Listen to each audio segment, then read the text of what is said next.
So the presentation, I have prepared a presentation, just a kind of a retrospective of the work we have done in our research group for the last 14 years, working on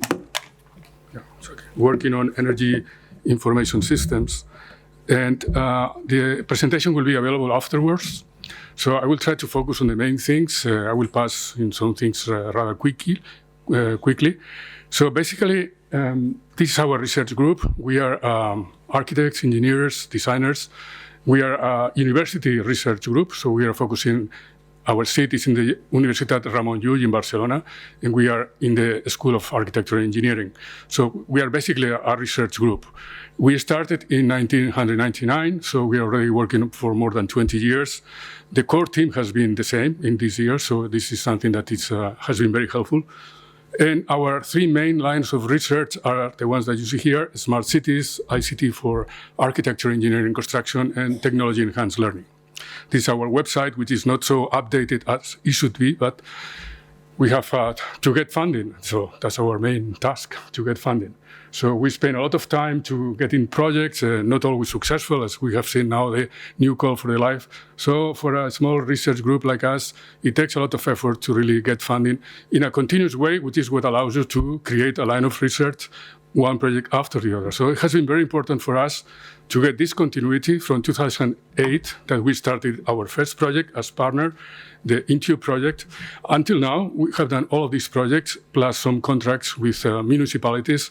So overall, like 8 projects in these years, half of them coordinated by our group, and half of them as partners. I will focus on some of them and the main ideas that go through transversal lines of work, like data integration, like with semantic technologies, building energy performance at multiple scales. This is also one of the transversal lines in all of these projects, and the development of new tools, innovative tools, prototype tools for energy information systems, integrating all of these data. So starting from the beginning, this path in INTUBE, it was a project coordinated by VTT in Finland, and we were one of the partners. This diagram was done by our research group, and I show it here because 14 years later, I think we are still going around the same ideas, the same issues. We're concerned at that time, in 2008, about having data, starting to have data about climate, building data, simulation, monitoring data. On the other hand, we had potential users, different kind of users, experts, non-experts. In the middle, we needed something to connect one with the other.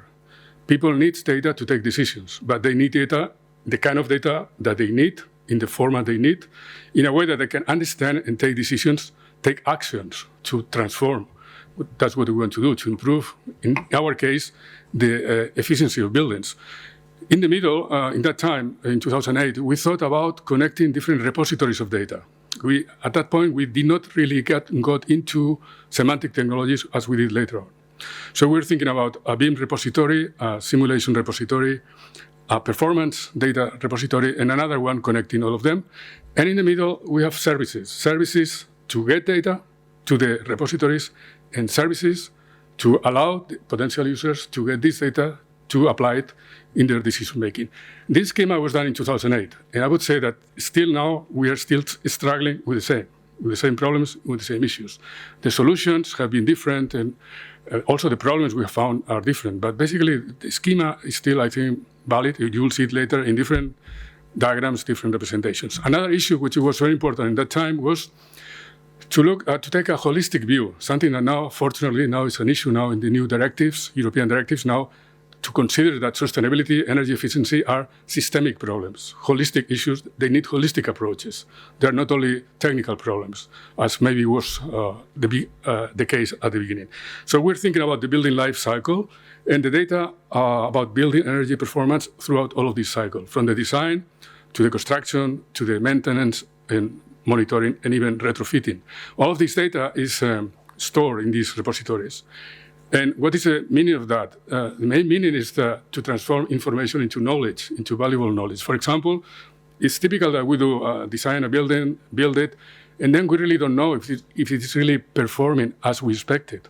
And this information is very valid, because if we get this information not only from our project, but for many projects stored in a repository, then we can learn from the previous experiences, and this knowledge can fit the design stage in another project. So this cycle considering the overall energy data, it was very important already at the beginning. It still is important.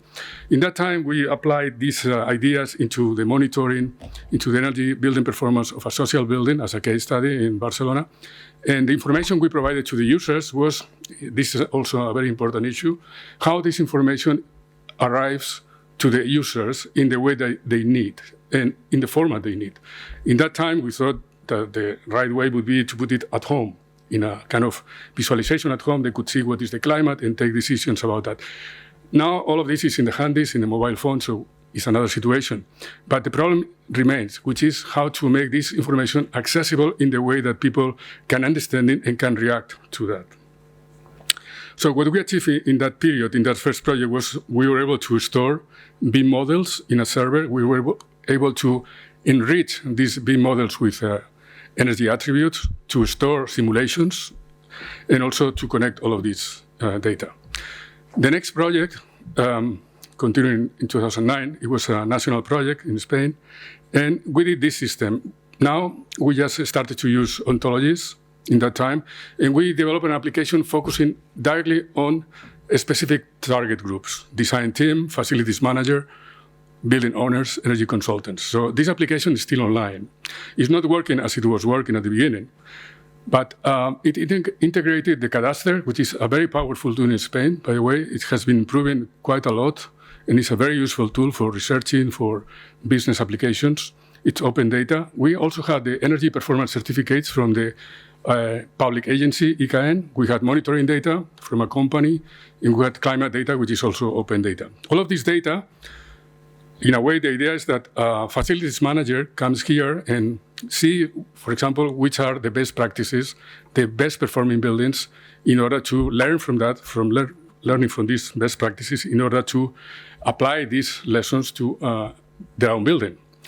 This, in theory, it's a valid exercise. In practice, it's difficult to achieve. And we are talking about 2008, 2009. So these were the reference values that a facilities manager could get, and also the location in this heat map that at the time was what we had. We also started to create an ontology, a glossary, which is still available in the website. But you go now to this website, it will not work. And that's something from the point of view of our research group, it's very important, because we are developing these prototypes. Almost every research project we have done ends up with a prototype. It works for a while, and then it doesn't work because the cadastre has changed something. The Google Maps is not working as it was. So for us, I mean, it's very important, because then it makes you think, what is the lifetime of the prototypes we are doing? We are not a company providing energy information systems, always maintaining the system. We are only doing kind of vision, a prototype vision, and then what comes afterwards. So this for us, I put it here openly because from the perspective of our research group, is something to think about. What is the lifetime of our prototypes? The big step forward was with the next project, 2011-14. It was a FP7 project coordinated by our group. It was the largest project we got at that time. Semanco. In Semanco, again, the diagram I showed at the beginning is basically the same problem, but in a different approach. We have the data underneath, the base, building repositories, energy data, environmental data, economic data.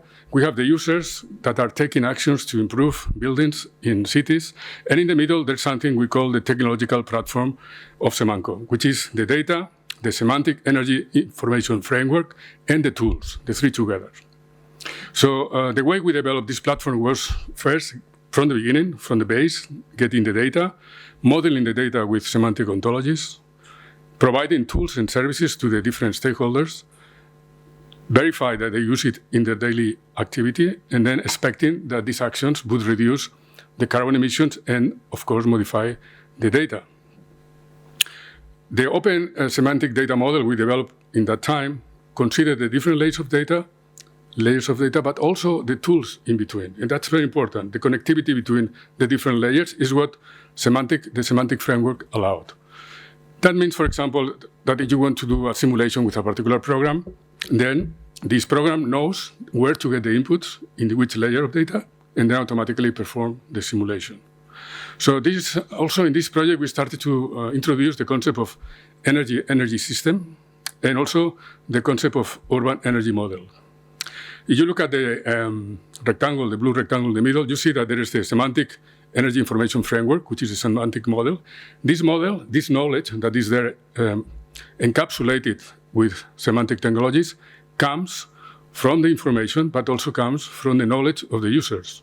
So we develop a use case methodology to get the knowledge of people, or the experts, and to model into the semantic framework. So this is how we model the knowledge around the issue of building energy performance. This knowledge, then, it was coupled with the urban energy model. This model is just the geographic information and all the layers of information we could build on top. Together, they make the technological platform. So once this platform exists, then it can be a particular problem in a particular city where they have a set of data, they have tools available, and they have users. And these three elements together create what we call the urban energy model. So it could be, for this platform, many different urban energy models in different cities created ad hoc for the particular problem.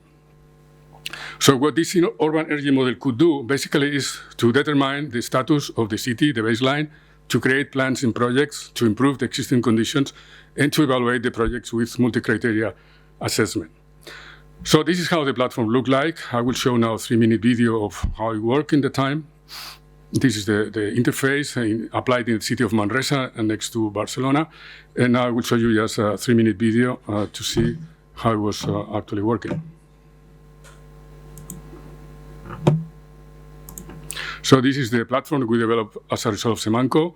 All the information is here, still available. And then one of the videos explains the renovation plans.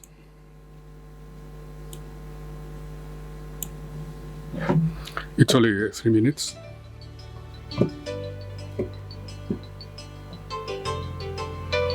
He begins with an outer zoom and targets one of the most energy-demanding neighborhoods. Zooming into this area, and by filtering, the user highlights the worst-performing buildings. Now, the user chooses a section of the city including a significant amount of colored buildings.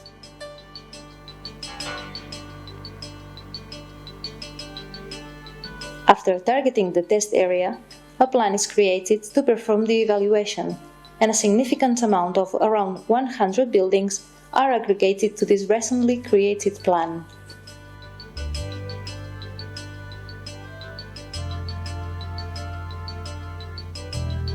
Once the buildings have been included in the plan, it is time to set up the project.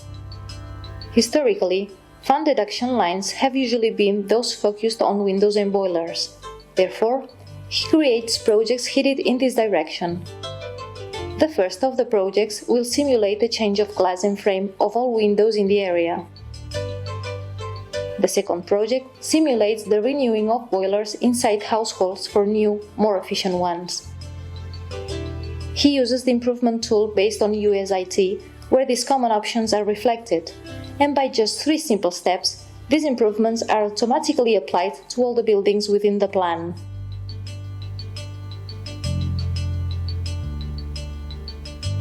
The user notices that energy demand is very high, and he decides to add a new project in which the installation of solar panels might also be a potential action to be granted.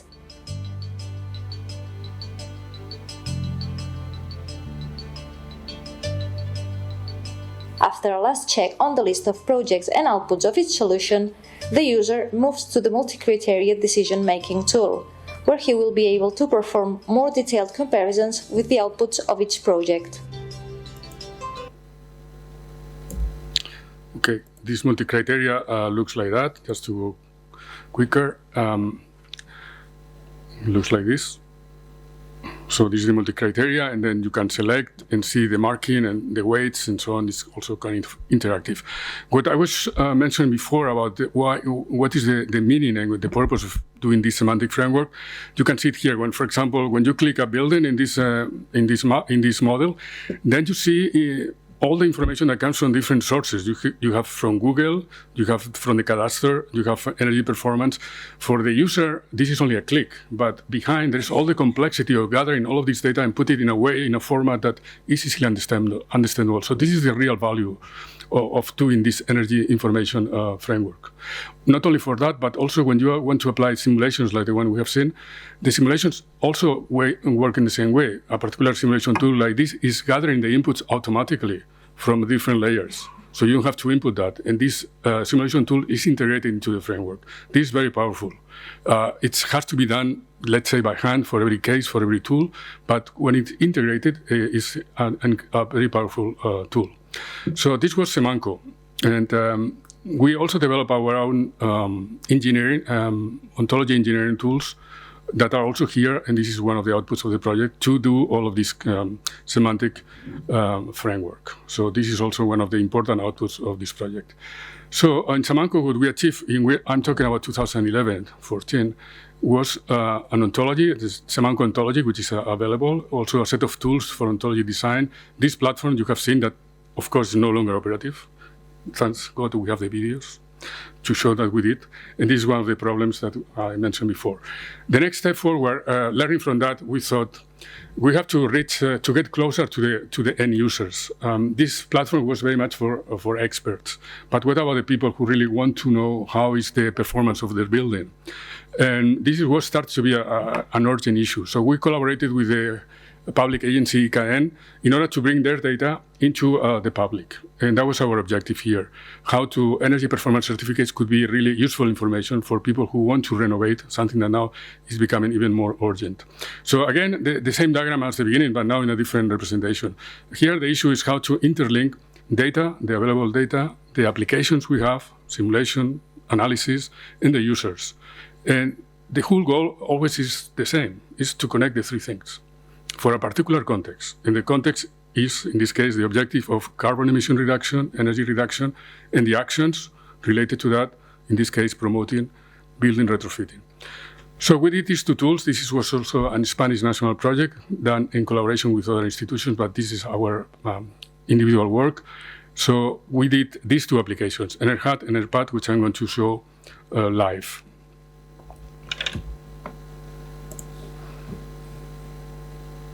So Enerhat is for private users. I go from the beginning.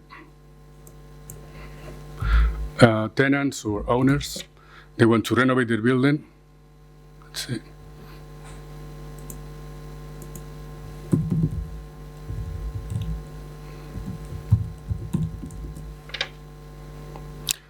So, and the only thing you have to enter here is the address. So you enter your address, Barcelona, the street, and the number. And automatically, again, like before, it's getting data from the cadastre, getting data from the performance certification, getting data from the technical building inspection, all the data that is available to us, and we can put here as open data, and providing an overview of what's happening here in this building. In this building, what happens is that only one apartment has a certificate. All the other ones do not have. This is a public information. We get the image from Google, we get all the information. Then let's see what can we do in one of the apartments, the one that has certification. We click on it, and then we have the performance certification of that apartment with the label, and we provided also a kind of comparison with other similar apartments. This comprehends also the building technical inspection if it is here on the right side. This is what anybody can get. This is a public online tool. People are still using it 4 years after. It's still working, but unfortunately we don't have the resources to continuously update and get all the performance certification from IKN. So this is our shortcoming, but the tool is still, in this case, operated. Then if I'm an owner and I want to do something to rehabilitate my building because I see that it's not really performing very well, then I go to the measures of rehabilitation, renovation. Here, with this click, we have automatically applied here the renovation tool simulation from IKN. The user does not know anything about that. All of this is happening now online. So, and here you can see for the windows, for the solar panels, what kind of measures you can do and you can apply to improve that building, how much they would cost. And also, if you are interested in doing that renovation, what kind of grants you can get. And finally, in the last step, to get a final report that you can download with all the information provided by the tool. The cost, renovation, the scenarios, what kind of elements you can renovate, etc. All of this is free, and you go there and put your address, and that's it. So we thought that this is the direction to follow. You have to address the target users, you have to speak their language, understand their problems, and hide the complexity. That's the message, to hide the complexity. The complexity is for the computer scientists, for the designers of the platform, but not for the end user. And there's a lot of complexity behind. So this was for the end users. Now, there's another application which is called Energetski, which is for municipalities. It basically works with the same data, performance certification, cadastre, and so on. And here it's only for Catalonia. So you have here the provinces, the aggregated data of the EPCs for the provinces. You can also have it for the counties and for the municipalities. And you select here again now a municipality, for example, one near Barcelona, Sabadell. So here in Sabadell, the city here, we can see there all the information we have about the buildings, certification, compared to the higher level, in this case the county. And then we can see now what we can do in this tool. I'm a planner, I'm in a municipality. What I can do is just to see at the level of the city how many buildings I could renovate in order to arrive to my targets, the targets that I have in my climate action plan, for example. So then we provided this tool for a scenario creation. So in this tool, automatically, we have now 11,000 buildings here. We have grouped these buildings into 8 clusters, and this is done according to existing Spanish regulation. So we have automatically clusterized all of these 11,000 buildings in these 9 groups. And then here, what we can do, we can see here the primary energy they spend these buildings, the total in each one of the clusters. And then we can, as planners, we can say, okay, the problems are here in these 2 groups. So therefore, I'm not going to apply any renovation measure here. So I put them out, 0% of buildings being renovated in all of these clusters, which is not relevant. And I'm going to focus on these 2 here, and this also 0. And then I'm going to focus in these 2, but in this one, I'm going to apply only 75% of the buildings. So automatically behind here, underneath, you have the energy labels, how they will change as a result of these scenarios. Also, the passive measures and the active measures and their cost. Once you play with this and you say, this is the scenario I want to apply, then you go to the interventions. And then you have here for the 2 clusters I have selected, you have here how which measures you can apply again, but now for all the buildings, not only for one building, but for all the buildings. And then in the next step, you see where these buildings are located in Sabadell. They are in all of these buildings. You can see also the addresses and download all of the table. And you can also see how much the labels will improve as a result of this massive renovation. And you can also go to the level of the building and select one of the buildings. And this will take you to the previous application, Energetski, where you can see what you can do specifically for that building. The same as before. So this was Energetski. I don't know how I'm running out of time. Yeah, okay. So then, this project, Optimus, I will go rather quickly, only just to tell you that we also did, in this project, it was an European project, FP7, and here we applied semantic technologies, but for predictive models, not only for analyzing existing situations, but to predict how the building would behave in the future. And for that, we created also a semantic framework, gathering data from climate, from sensors from the building, from the feedback from the occupants, energy prices, and production, the renewables. And with this information, we just created this decision support system for the manager of the building, see where are the indicators, energy cost, production of carbon, energy consumption, and renewables. And based on that, establish some action plans that were monitored to see which actions to take to diminish or to balance all of these indicators. And there was also a following up of these action plans. I will not get into the details, but just to show that semantic technologies can also be applied for predictive modeling. And this is how the manager can see how the historical data is compared to the predictive one and make adjustments with that. So now going to the present, we are now in time pack. I'm very glad that our colleagues from Joseph Stephan Institute are part of this project. It took us a while to come together under the umbrella of one project after many attempts. But finally, we are here working together, and there are also other two organizations from Slovenia.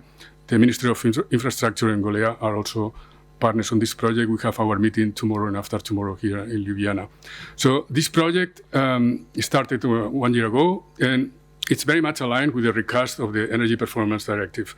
We saw this project, and we wrote this before the recast of the directive, by the way, in 2019. So we saw, our premise is that buildings are not refrigerators. I mean, a car can have a label ABC, but a building, I'm afraid not. And finally, I think the directives, they have realized about that the building is something more complex, not only because the building is part of a built environment, but also because buildings are inhabited. A refrigerator is not inhabited, only have the food. Could be some exceptions, but normally not. But buildings are depend on people and our behavior, and therefore this is also a very important difference. So based on that premise, and also knowing that now in the recast, energy performance certification is going to change. It's going to have another role, precisely because of this change of the paradigm. So certification will be one more tool together with smart readiness indicators, building renovation passport, also other databases that could be connected to the certification as the examples we have seen. So this is not a scientific research project. It's only a project to envision future scenarios where EPCs are going to be working with other data and see how they could become more effective tools for renovation of buildings. This is our exercise in this cooperation support action and this project. So we are envisioning scenarios, future scenarios, and our goal is to make that this flow of data in the energy performance certification actually works, something that is not happening at the moment. That when we generate an EPC, we are, has enough quality, the right data. This is an issue. The quality of the EPCs is an issue that is not solved. That then can be stored and retrieved by third parties. This is also not solved. The storage, the EPC repositories, that this information stored in the EPC repositories can be analyzed in order to extract lessons or actions that can be exploited by business or by individual persons. All of this is a continuous flow and actually is not working. Our premise and our vision is that this should work in order to make EPCs an effective tool. This should be a continuous data flow, generation, storage, analysis, and exploitation. So our scenarios, what we are doing now is just to envision future scenarios where this flow will work and what is necessary for them to work. And this is what we call transversal deployment scenarios. And then we will demonstrate them in the 6 pilot countries. And then from that, we want to create a time-pack academy in order to train experts and other users about the new way of working with EPCs. So this is basically what we want to achieve in this project, to increase the quality of and reliability of EPC schemas, to implement also together with other kind of indicators and smart readiness indicators in particular, to integrate the different databases around EPCs, to increase also people awareness of the value of this data, and to provide training materials at the end for other stakeholders. And finally, another project is running at the moment. This is also funded by the Spanish National Research Plan. Started also last year at the same time. And this one is concerning the climate action plans and how municipalities can monitor the effectiveness of this plan. It's the same problem as with energy performance certification, but in a larger scale, in the city scale. How the plans that we have seen also in the previous project from Finland, they are designed, implemented. How do we know that they are really effective? We need data, we need the monitoring of that data over a period, sometimes a very long period of time, like 10 years. So this is what we are trying to do in this project in Spain, together with some municipalities. And basically, what we try to do is a new platform. Again, the name platform again. I'm more and more scared about every time I say platform. And then this platform, we want to put building archetypes, we want to put planning regulations, socioeconomic data, environmental data, and renovation potential. And based on that, it will be possible to do, again, plans, as we have seen in Semanco, multi-criteria evaluation, and so on. As a final example, all of this project Retabit is the result of a previous experience with another collaboration with a municipality. In this case, it was not a research project; it was a direct contract with the municipality. They want us to develop this prototype, and we were collaborating with them 2 years, and it was a very interesting exercise for us because we had many meetings with different departments. We really understood the problematics they have at different levels, and we summarized, we returned to them what we understood, and we developed this tool that I'm going to now finish presenting. So basically, they had access to, they have problems communicating inside every department. Inside a department, they were still exchanging PDFs, Excels, some people asking each other where this data. I guess that this problem is known everywhere because it's still not solved, in particular in public administrations. Then there was also the problem of communicating between departments and the collaboration with third parties. I mean, a citizen wants to know how much information the municipality has about his property, her property, and doesn't know it. Or a business wants to develop a business plan in a particular neighborhood and they need particular data. And this data is not easily, the municipality has difficulties to provide this data quickly to the citizen or to the company. So for that, we developed this tool. I will not go to show it because I'm running out of time, but it's a prototype available. If anybody's interested, I can show it. Basically, for the first scenario, the department itself, the question could be, in which buildings, I'm in a department of licenses, in which building do inspections need to be carried out? If you formulate this question to a department there, they don't have an answer. Or they don't have an easy answer. They have to look, I don't know where, physically and digitally, in order to get the data and then sometime later provide the answer. Everybody agreed that this is not the way to work in the 21st century, neither in a private organization nor in a public administration. So the second scenario is about collaboration between departments. Sometimes there is an issue. Which buildings are in an irregular situation? For example, there is water consumption because one department knows that, but other department knows that they don't have license, but they don't know each other. So if they would see the information at the same level, maybe some hypothesis about the problem would come up. This is what our platform does, actually. And this is not solved at the moment. And the third scenario is about collaboration with external parties. A business wants to know how many building permissions are in a particular neighborhood because they want to invest money and they want to know the target. They don't know it, where the municipality cannot provide that information. And a citizen wants to know how much the municipality knows about the property. They don't have an easy answer for that. The application we have developed allows to make a click and see all the data from public sources, from municipality, and the user can get this data automatically. This is the application. I will not show it now because I think time is running out. And some conclusions, basically focusing on our experience, because there are many other experiences. This is our experience about this path we have followed in these 14 years, focusing very much on energy information systems and integration of data. Of course, in this building we are constructing from the foundations. The foundation is data. If the foundation is wrong, the building doesn't make any sense. So data is the fundamental basis, but this data has to be reliable, available, maintainable over time. And time is a very important dimension because sometimes we have data now, but this data will not be the same later on in 10 years. And therefore, it doesn't make any sense to make a comparison about an effectiveness of a climate plan if we cannot compare what happened in 10 years before in a reasonable way. So this is a problem, an issue. We need to establish a solid basis for the development of these energy systems so that they can be operational over time at different levels, local, regional, national, and European.